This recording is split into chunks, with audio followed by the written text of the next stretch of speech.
En fait, tout cet univers du paranormal, dans ses grandes largeurs, ça a commencé très tôt chez moi, puisque j'ai été élevé dans cet univers. C'est-à-dire qu'en clair, j'avais, alors je vais pas donner tout mon arbre généalogique, mais j'avais des tantes cartomanciennes, j'avais un oncle hypnotiseur et voyant, j'ai un autre oncle qui était sorcier, j'ai mon grand-père qui était radiesthésiste et guérisseur. Donc il y a eu pas mal de personnes qui m'ont comme ça entouré. Donc j'ai toujours considéré ça comme normal. J'ai pas eu de questions à me poser, et puis il y avait dans ma famille, il n'y avait aucune gloire à tirer de ça. C'est-à-dire qu'aujourd'hui, on voit souvent des praticiens qui jouent sur la carte un petit peu du pouvoir. J'ai un pouvoir, quoi.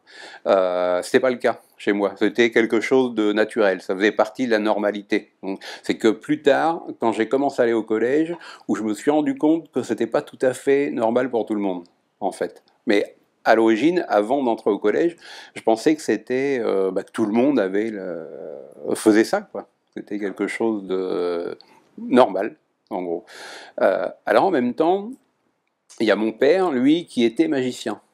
Ce qui veut dire que tout cet arbre généalogique dont je parle, ça c'était du côté maternel. Mon père, lui, était magicien, donc un côté un peu plus rationnel. Du coup, ça m'a permis d'être en équilibre, en frontière à la frontière, sur la frontière entre les deux. C'est-à-dire de ne pas tout prendre pour argent comptant, mais pas tout réfuter non plus, puisque de toute façon, j'aurais été idiot de tout réfuter, étant donné que je voyais des choses quand j'étais môme qui considéraient comme paranormales. Encore une fois, que je trouvais parfaitement normal. Quand je voyais, par exemple, de temps en temps, j'allais voir mon oncle, ou quand il se produisait, enfin lui, il avait plutôt un cabinet d'hypnothérapie et de voyance, mais il arrivait parfois c'était rare, mais il arrivait qu'il faisait des démonstrations publiques. Donc j'allais le voir, parce que c'est très tendance aujourd'hui l'hypnose, mais à l'époque j'allais le voir et ça restait fascinant. Au niveau de la radiesthésie, c'est mon grand-père qui a commencé à m'initier à la radiesthésie avec le pendule, et puis il utilisait ce que l'on appelle les baguettes de radiesthésie qui se croisent. Donc c'est avec lui que j'ai fait mes premiers pas. Comme j'ai pu le voir guérir mon beau-père, il avait une espèce de kyste dans le cou, en 3/4 d'heure, 1 heure, il n'y avait plus rien, en imposant les mains. Quoi d'autre? Pareil, on avait des jeux le dimanche quand mon grand-père venait. L'idée, elle était simple. On cachait le bouchon de la bouteille de champagne qu'on avait bu après le repas, et le défi pour mon grand-père, c'était de retrouver le bouchon grâce à son pendule. Chaque fois, on le faisait, il n'a jamais échoué. Sauf une fois, il n'a pas échoué, il a presque échoué. Parce que j'ai voulu un petit peu le prendre à défaut. J'avais caché le bouchon dans la poche du vêtement de ma sœur. Comme elle se déplaçait en permanence, évidemment, le pendule disait des choses, après il disait le contraire, mais il a quand même réussi à le retrouver. Donc tout ça, ça a bercé mon enfance. Après avoir eu une enfance comme celle que j'ai eue, ça m'a amené tout simplement, naturellement, dans ce champ d'expérimentation que l'on appelle le paranormal, même si c'est vaste. Donc j'ai fait mes premières armes avec les tarots, évidemment, avec les fantômes aussi. J'ai rencontré des personnes sur mon chemin, il n'y a pas de hasard, hein, de toutes les façons, des personnes qui étaient très calées dans ce domaine au fur et à mesure de mes expérimentations, puis aussi très tôt, je me suis plongé dans le champ du mentalisme, parce que le mentalisme n'est pas né avec la série comme on pourrait le penser. Donc aujourd'hui, je fais plein de choses, mais en fait, toutes ces choses qui peuvent paraître différentes sont, pour moi, c'est la même chose. Après, on met des étiquettes, on range ça dans les tiroirs. Mais à l'origine, les fondements, pour moi, c'est la même chose. Donc, je fais quoi aujourd'hui, et depuis des années? Il y a d'une part tout ce qui concerne les fantômes, les enquêtes dans les lieux hantés, donc chasseur de fantômes, les articles, les livres que j'écris aussi sur le sujet, les conférences, je fais des conférences sur le sujet, mais aussi des conférences sur le mentalisme, sur les arts divinatoires, des formations aussi sur le sujet.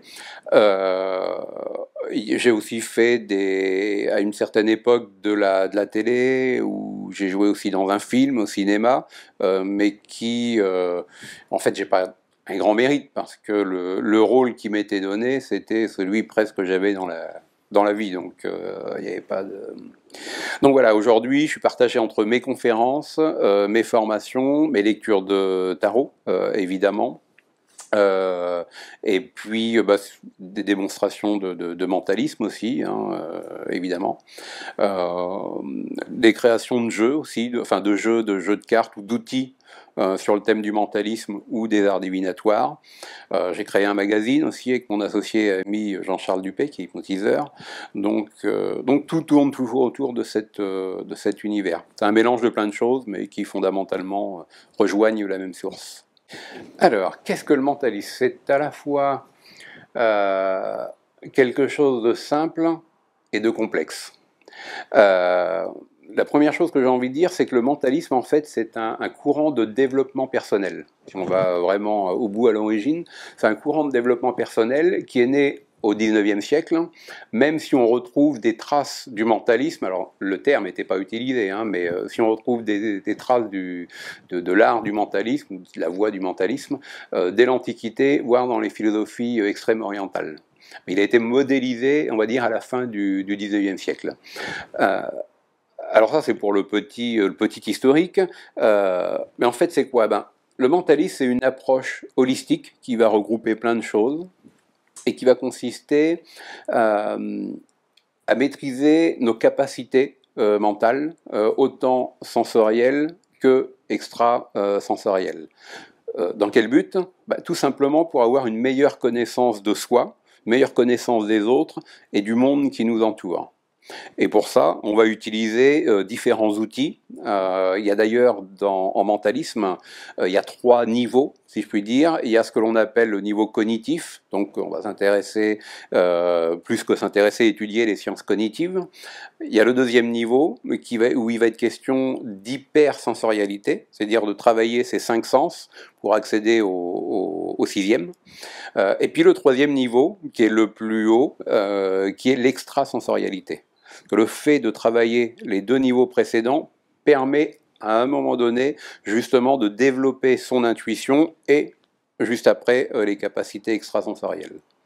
Donc du coup, on va utiliser différents outils qui peuvent aller pour les sciences cognitives, qui vont du langage non verbal, qui vont aux techniques de manipulation d'influence, non pas pour manipuler les autres, mais pour éviter de se faire manipuler, évidemment. Mais les deux sont possibles, hein, ça marche dans les deux sens. Détection du mensonge, l'hypnose, les mancies aussi, hein, parce qu'on le sait moins. Mais aujourd'hui, il y a 2 écoles de mentalisme. Il y a la nouvelle école, comme on dit, et puis la old school, enfin l'ancienne école. Et fondamentalement, le tournant a été pris, on va dire, début des années 2000. Mais avant ça, les mentalistes de la vieille école, de l'ancienne école, comme moi, ont toujours utilisé des techniques de mancie, que ce soit avec les tarots ou avec d'autres supports, hein, peu importe. On peut citer par exemple Webster, Larsen, Ford Cross, enfin tous ces mentalistes-là ont utilisé les mancies. Et d'ailleurs, tout à l'heure, je parlais du mentalisme qui est né à la fin du 19e. Il est né à la fin du 19e à travers un mouvement qui s'appelle l'école de la nouvelle pensée. Et à l'intérieur de cette école, de ce cercle, il y avait déjà des médiums ou des voyants. Parce que certains médiums ou voyants de la fin du 19e et début 20e ont utilisé des techniques de mentalisme pour optimiser en fait leur travail. Hein. Donc du coup, beaucoup de mentalistes du XXe siècle, qui ont traversé le XXe siècle, ont utilisé diverses pensies. Et d'ailleurs, si on prend... Il y a plusieurs livres fondateurs dans le mentalisme, mais il y en a un essentiellement qui a mis ça à la portée du grand public, qui s'appelle La loi du mentalisme, de Victor Segno, et qui est paru en 1902, si mes souvenirs sont bons. Et dedans, il explique qu'en fait, le mentalisme, c'est un terme qui va être utilisé aussi bien pour désigner le magnétisme, la voyance, la médiumnité, tout ce genre de choses. Puisqu'on considère en fait en mentalisme que tout part du mental. Le monde est régi par des lois mentales. Tout passe par le mental, y compris notre perception. Il n'y a pas d'objectivité dans la réalité. C'est-à-dire qu'entre ce qui est, Le monde qui nous entoure et nous, il y a une barrière, il y a un filtre, et ce filtre, il est différent pour chacun, selon notre expérience.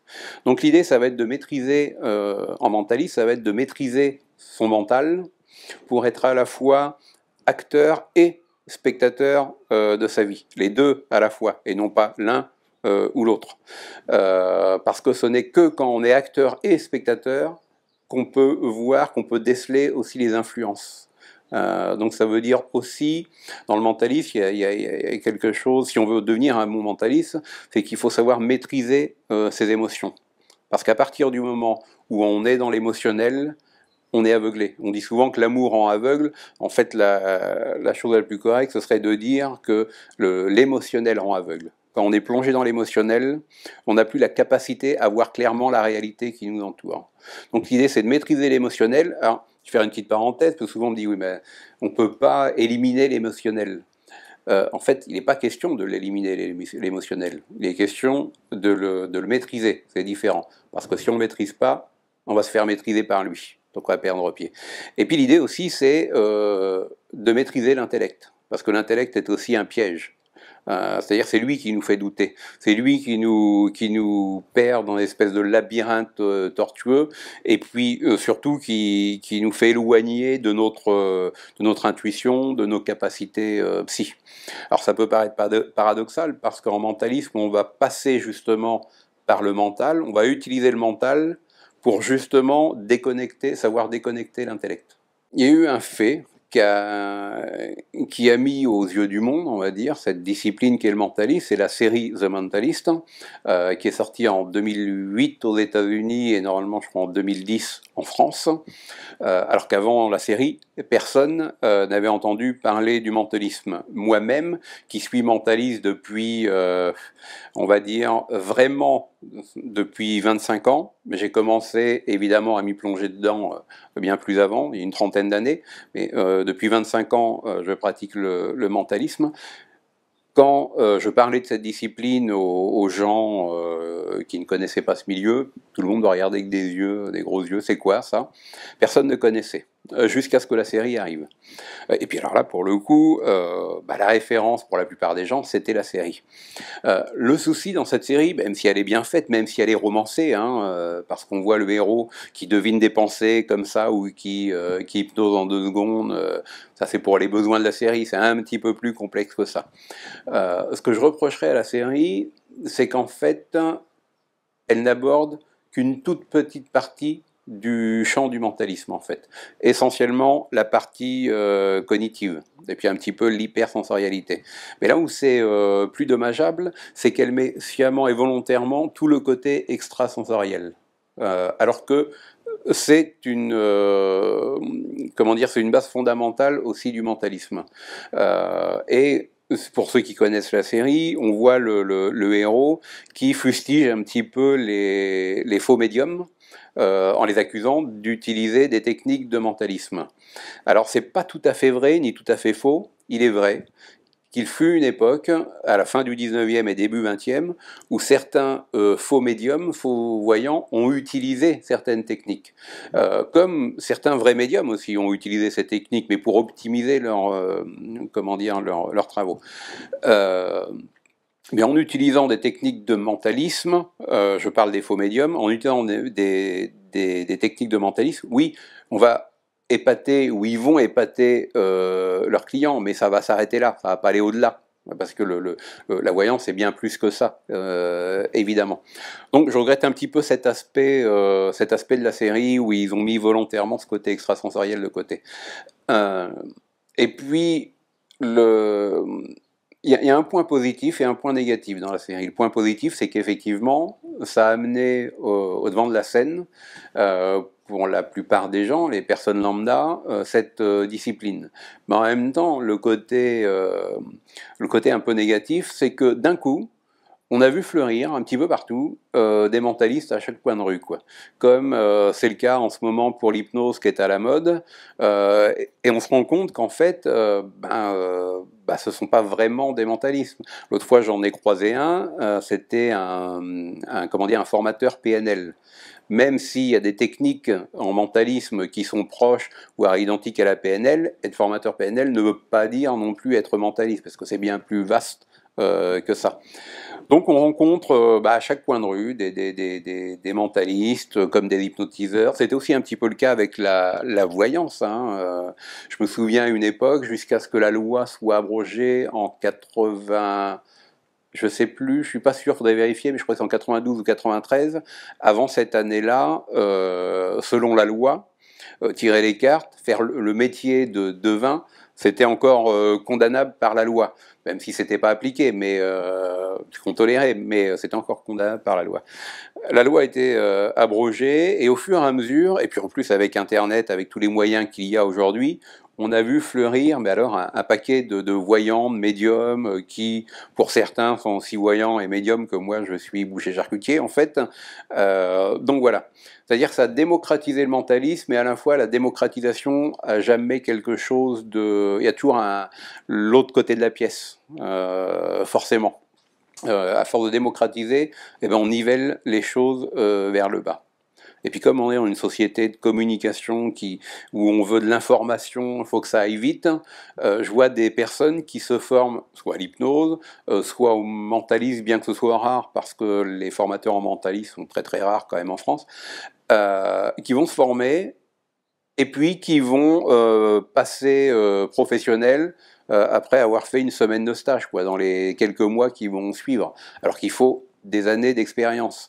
Comme je le dis, et mes collègues sont d'accord avec moi, pour maîtriser les bases du mentalisme, parce que l'idée c'est de maîtriser un peu toutes les bases, et puis ensuite de se diriger vers ce quoi on se sent le plus d'affinité, parce qu'on peut pas exceller dans toutes les branches du mentalisme. Mais en tout cas, pour toucher un petit peu, maîtriser un petit peu toutes les bases, en connaître au moins un minimum, il faut compter au moins 10 ans. Donc c'est pas en 6 mois ou même en 1 an qu'on devient mentalisme.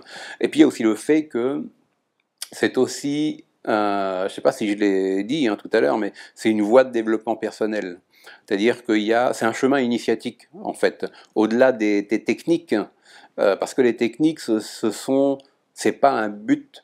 Une technique n'est pas un but en lui-même, en fait, en elle-même. C'est un outil, c'est un moyen pour arriver au but, mais le simple fait, par exemple, de détecter le mensonge chez quelqu'un, ça épate. Ça peut épater pour celui qui voit, ça peut être jouissif quand on commence à le maîtriser, mais la question que j'ai envie de poser, et alors ? D'accord, c'est épatant, mais après. Donc c'est juste un moyen pour arriver au but. Et ce but, c'est une recherche de soi-même à travers les autres, à travers le monde qui nous entoure. C'est une voie de développement personnel. À quoi sert le mentalisme? Il peut servir à plusieurs choses. Alors on peut l'utiliser pour, par exemple, commercialement parlant. On peut l'utiliser pour négocier les contrats, pour influencer la personne qui se trouve en face de nous, pour détecter aussi celui qui essaye de nous mener en bateau, évidemment. Il peut nous servir dans la vie de tous les jours justement pour mieux communiquer. Quand je vois par exemple, je vois certaines personnes qui communiquent entre elles, on a l'impression qu'il y a un dialogue de sourds en fait. L'un n'est pas à l'écoute de l'autre, alors qu'il suffirait d'être à l'écoute de l'autre pour mieux communiquer et que d'un coup, les deux s'entendent. Donc il y a ça, le mentaliste sert en fait à plein de choses, même parmi les politiciens. D'ailleurs, certains politiciens connaissent certaines techniques, je le vois bien quand je les vois débattre. Mais fondamentalement, à quoi il sert là j'ai expliqué les choses pragmatiques, mais à quoi il sert c'est d'être mieux avec nous-mêmes, et puis d'être mieux avec les autres. Je pense que le mentalisme, comme beaucoup de disciplines, tend vers un seul but, le but fondamental de l'être humain, c'est tout simplement d'être heureux. En fait, d'être mieux avec soi-même, de faire taire nos angoisses, de voir plus clair en soi-même et chez les autres et autour. On pose souvent cette question si tout le monde peut devenir mentaliste. Sous-entendu qu'il y aurait peut-être derrière ça un pouvoir ou quelque chose d'ordre surnaturel. Je dirais que moi, mon avis, c'est que tout le monde peut le devenir. Comme tout le monde peut apprendre la musique, mais tout le monde ne sera pas Mozart, en fait. Donc tout le monde peut apprendre le mentalisme, hein, apprendre les bases du mentalisme.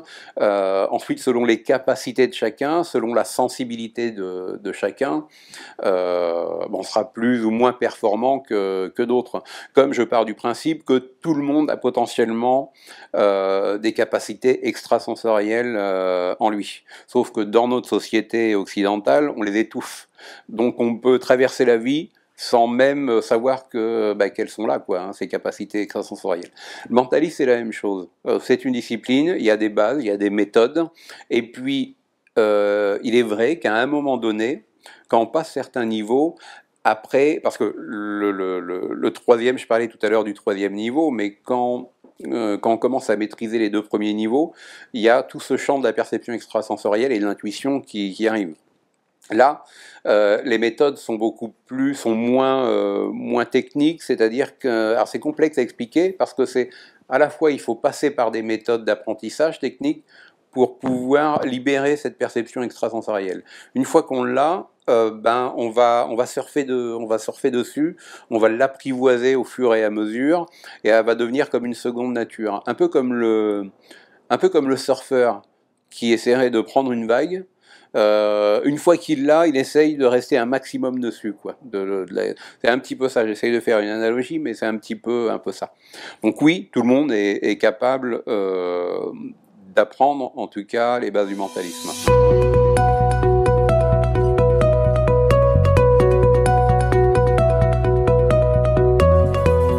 Je vais essayer, on va faire un ou deux petits tests. Je garantis pas la réussite du test parce que tout est aussi en fonction, évidemment, de la personne, mais aussi du contexte. Et le simple fait de savoir qu'on va être utilisé pour une expérience, forcément, on change son comportement. Forcément. Il est beaucoup plus facile de faire du mentalisme ou d'utiliser des techniques de mentalisme dans la vie quand l'autre ne le sait pas, parce qu'il ne s'attend pas à ce qu'on va faire, que prendre une personne... quand on est demandeur, peut-être. Ou, alors voilà, quand on est demandeur. Après, tout dépend de l'image qu'on se fait du mentalisme. Alors on va commencer par un tout petit test. Tu t'aimes bien le cinéma? Ouais. Alors, ce qu'on va faire, alors, je vais utiliser ces petits cartons. Je devrais avoir. C'est là. Alors, j'imagine que tu dois avoir, comme beaucoup, comme moi, tu dois avoir un acteur ou une actrice favori. D'accord? Tu l'as en tête? Ah oui, oui. Formidable. Alors, sans me le dire, moi je vais me tourner un petit peu et je vais te demander d'écrire sur le petit Bristol le nom de l'acteur ou de l'actrice, peu importe. Et puis une fois que c'est fait, tu retournes le petit carton pour pas que je puisse le voir. D'accord? Je t'en prie.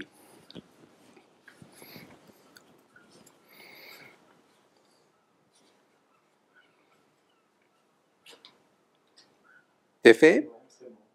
Bien. Je suis pas sûr de l'orthographe. Enfin, c'est pas grave du moment qu'on comprend. Alors je vais te demander maintenant d'écrire le nom d'un autre acteur ou d'une autre actrice, mais qui est neutre, c'est-à-dire que tu aimes moins, que tu apprécies moins. Il y en a des tas. Ou même que tu n'aimes pas du tout, hein, ça peut être le cas, hein, ça peut être n'importe quel acteur ou n'importe quelle actrice. Et en plus, Pas du tout. ou que tu n'aimes pas du tout. Hop là. Si, c'est bien.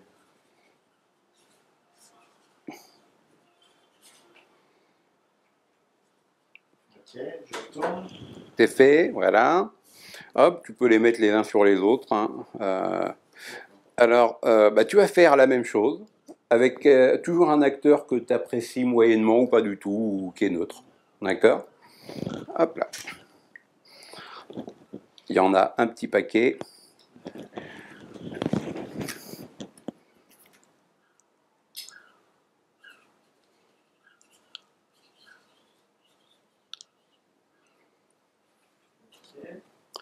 C'est fait. Alors, On va encore en faire avec un autre, parce que plus il y en a, mieux, plus le test est difficile.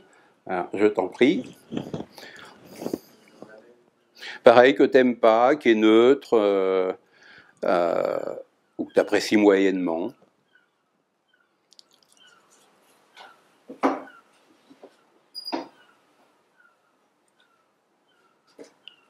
Voilà. C'est fait?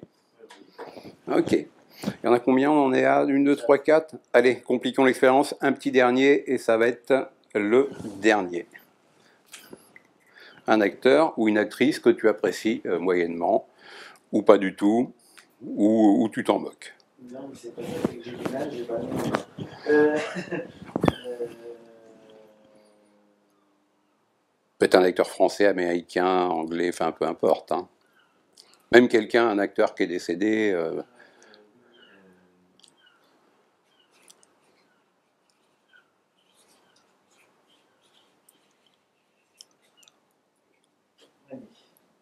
C'est bon? Alors, tu peux mélanger les petits cartons. Ah. Voilà, tu mélanges les petits cartons, c'est jamais. Donc le but, c'est quoi? C'est de retrouver. Alors voilà, l'idée va être de retrouver ton acteur ou ton actrice favorite. D'accord? Alors, j'en dis pas plus pour l'instant, et puis je donnerai un petit peu plus d'explications après. D'accord? Bien. Top, top. Donc, normalement, on en a 5. 1, 2, 3, 4 et 5. D'accord? Bien. Alors, je vais essayer. Je dis pas que je vais réussir, mais je vais faire un petit peu de place. Voilà, comme ça. Alors.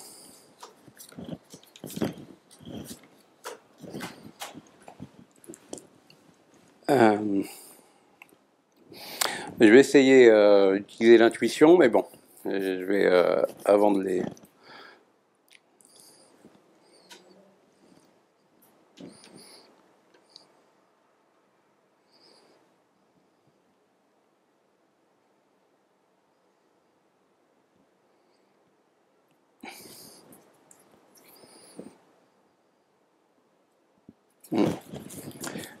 Ça me paraît difficile, mais est-ce que, sans que je regarde, est-ce que c'est par hasard celui-ci ou pas? Oui.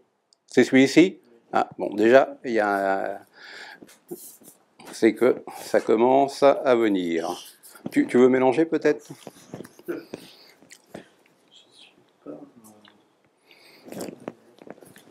Alors, je vais maintenant... Alors, je vais les voir, hein, les 5. Hein. Hop. Alors, on a Jim Carrey, hein, c'est ça? Alors, Jamel Debbouze, Danny Boone, Julia Roberts et Franck Dubox. Ok, bien.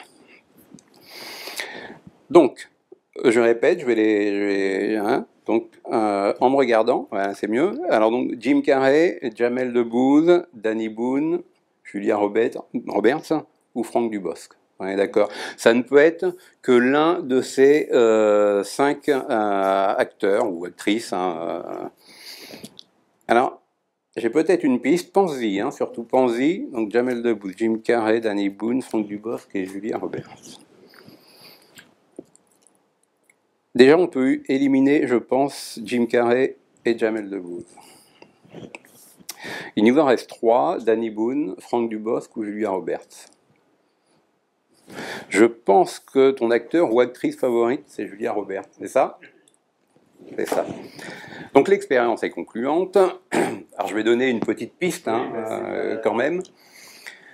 Alors pour la première partie, quand les petits cartons étaient face en bas, là j'ai utilisé une pure intuition en fait. Il n'y a pas de technique. Voilà, pardon? Il n'y a pas de signe. Non, il n'y a pas de signe extérieur. Je l'ai concentré sur les petits cartons. Il n'y a pas de technique spécifique. C'est à force d'apprendre toutes ces techniques de mentalisme qu'on a réussi à développer l'intuition.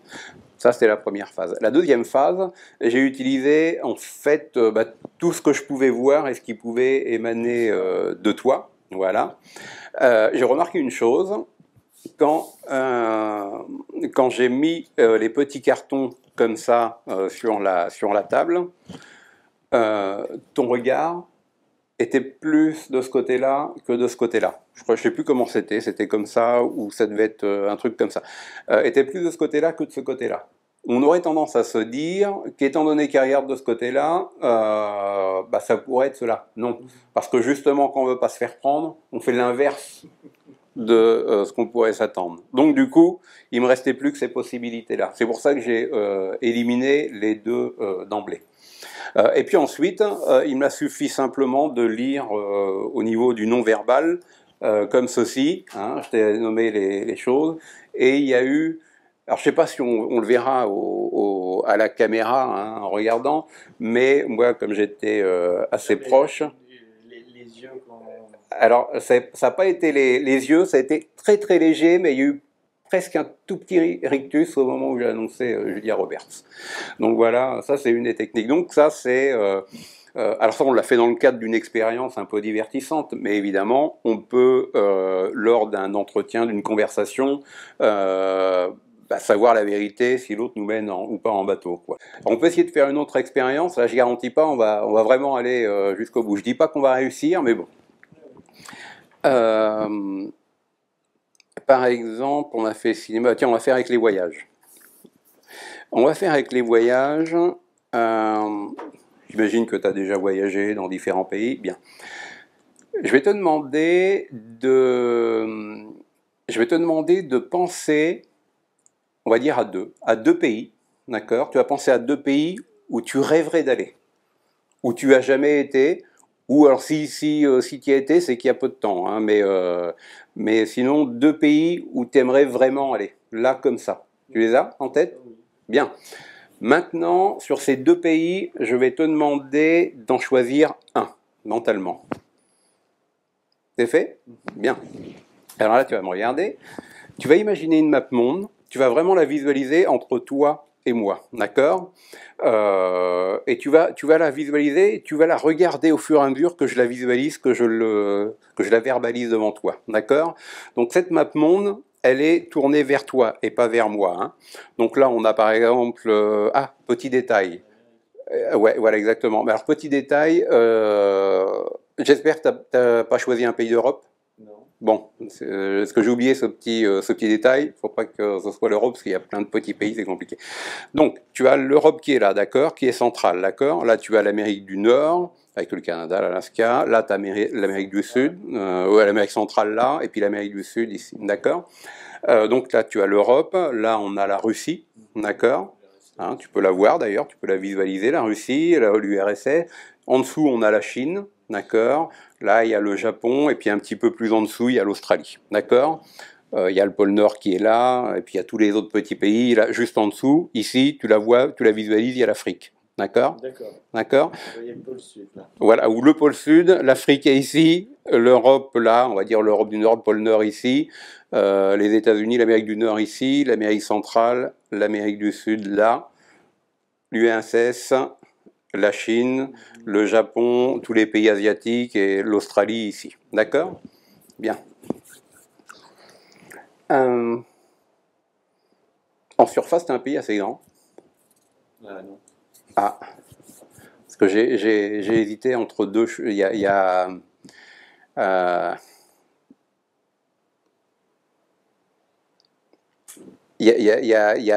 eu, je ne sais pas si tu y as pensé, mais il y a deux pays qui sont croisés. Ah ben oui, j'ai pensé à deux. Ouais, deux. Ouais, effectivement, mais justement, j'ai pris l'autre. Bon, on va bien voir. Est-ce que par hasard, ce ne serait pas situé en Amérique du Sud ? Si ?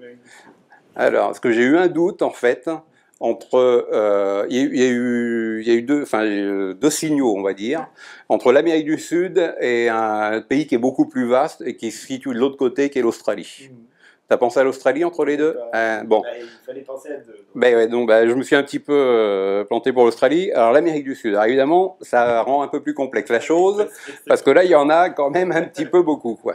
C'est comme l'Europe. Voilà. Donc, tu vas écouter ce que je vais dire hein, par rapport à l'Amérique du Sud.